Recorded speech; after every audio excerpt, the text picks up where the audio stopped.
When I was a freshman in high school, we moved from San Jose, California to a small town in Hudson, Wisconsin. It was a hard adjustment, to say the least. I felt like a freak from California, and people in this small town did not want people coming in from the West Coast and messing up their small town. We joined a Lutheran church, and I became a part of the youth group, which became an important group for me. We could ask questions and struggle, and we could offer and receive support. It did not matter that we were in different grades and hung out with different friend groups in high school. We were church together, and we were bound by something stronger than I had ever known before. I experienced community, love, acceptance, and openness. And it was through this group and our youth leader, Joni, who I'm still in touch with, that our faith first started to make sense to me. Others were the light of Christ to me. And I was not a freak from California. I was a little Christ, a small light. We were Christ to each other. We shined the visible light of God's presence to one another and to others.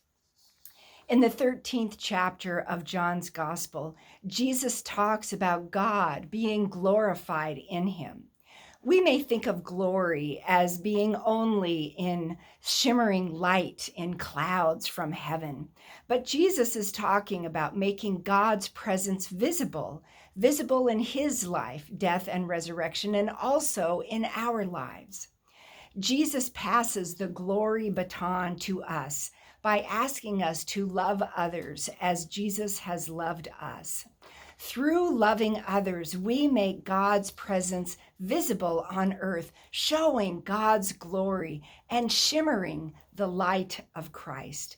It's not just in grand gestures, the big donations, or the heroic moments that come every once in a while, but like Jesus, in the love with which we do the menial tasks of service and caregiving, of washing and feeding, of how we treat the stranger at the grocery store.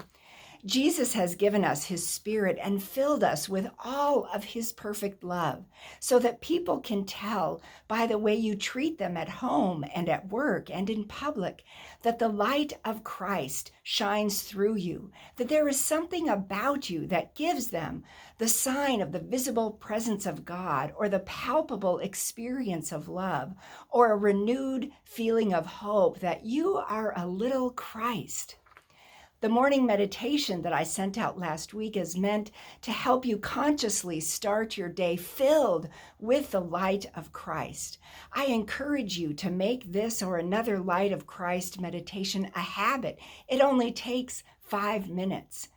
This will help you see yourself as someone shimmering with the light of God's visible presence for others, so that we can see God's glory in you.